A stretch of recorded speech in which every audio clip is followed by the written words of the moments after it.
आइए इस वक्त की 25 अहम अपडेट्स पर नजर डाल लेते हैं क्विक 25 के जरिए कोरोना वायरस को लेकर, जिसपे अब तक का सबसे बड़ा खुलासा ये हुआ। साल 2012 में चीन की खदान में चमगादड़ से ये वायरस फैला था। वैज्ञानिकों का दावा है कि वुहान लैब आकर ये लीक हुआ। पाकिस्तान चीन से लंबे समय तक चलने वाले मानव रहित एरियल व्हीकल कायहांग 4 यानी कि CH-4 खरीद रहा है। चीन के साथ सीमा विवाद के बीच सुरक्षा की स्थिति पर बुधवार को चर्चा करेंगे नौसेना के कमांडर। चीन की सेना की गतिविधियों का जवाब देने के लिए की जा रही है सैनिकों की तैनाती। पीएम मोदी के बयान से नरम पड़ा चीन, कहा चीन भारत के साथ आपसी विश्वास बढ़ाने और मतभेदों को ठीक से सुलझाने के लिए काम करने के लिए तैयार। चीन की नई चाल, भारतीय सेना में गोरखाओं के शामिल होने पर नेपाल में रच रहा है साजिश। गोरखाओं पर स्टडी के लिए एनजीओ को दिया पैसा। भीषण बाढ़ के बाद चीन में चौपट हुई फसलें, बाढ़ की मार झेल रहे चीन में खाने के लाले पड़े। खाना बर्बाद न करने की चीनी राष्ट्रपति कर चुके हैं अपील।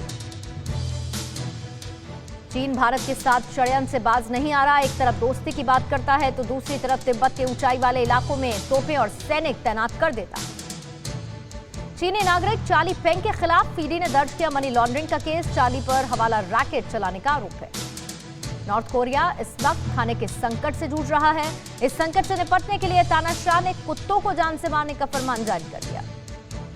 अमेरिकी खुफिया एजेंसी ने दावा किया कि अफगानिस्तान में अमेरिकी सैनिकों को निशाना बनाने के लिए ईरान ने तालिबान को पैसे दिए। मलेशिया में कोरोना के ज्यादा खतरनाक वायरस मिलने से हड़कंप, नया वायरस सामान्य से 10 गुना ज्यादा घातक। पाकिस्तान बॉर्डर पर पहुंचे अफगान आर्मी चीफ, अफगान सेना प्रमुख यासीन जिया ने लिया तैयारी का जायजा। कंधार बॉर्डर से पाक पर हमले की तैयारी में अफगान फौज। पाकिस्तान के आर्मी चीफ बाजवा पहुंचे रियाद, सऊदी अरब के प्रिंस को मनाने की करेंगे कोशिश।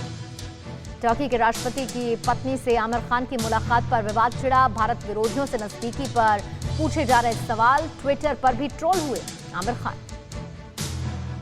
बारामूला में सीआरपीएफ पेट्रोल पार्टी पर हमला करने वाले 3 आतंकी मारे गए। मारे जाने वालों में लश्कर का टॉप कमांडर भी शामिल। जम्मू कश्मीर के रियासी जिले के माहौर की लड़कियां दुश्मन से लोहा लेने के लिए तैयार, सेना इन्हें ट्रेन कर रही है। महाराष्ट्र के पालघर में ऑर्गेनिक केमिकल फैक्ट्री में जोरदार धमाका हुआ। हादसे में 2 लोगों की मौत हुई।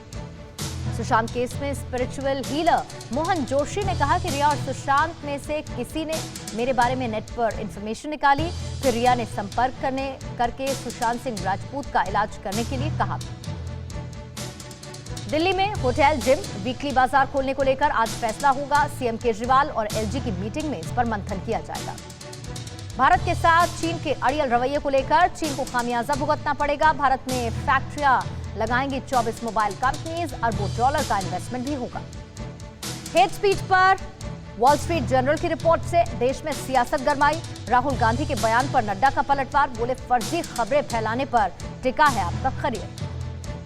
नेपाल में भारत की मदद से चल रही है परियोजनाओं की हुई समीक्षा। भारत के राजदूत विनय मोहन और नेपाल के विदेश सचिव शंकर दास बैरागी के बीच चर्चा।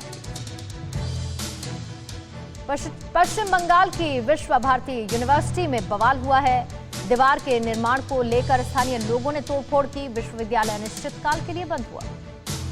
सुप्रीम कोर्ट ने नीट और जेईई परीक्षाओं को आयोजित कराने के लिए हरी झंडी दे दी। कोरोना के चलते परीक्षाएं रद्द करने की याचिका खारिज कर दी।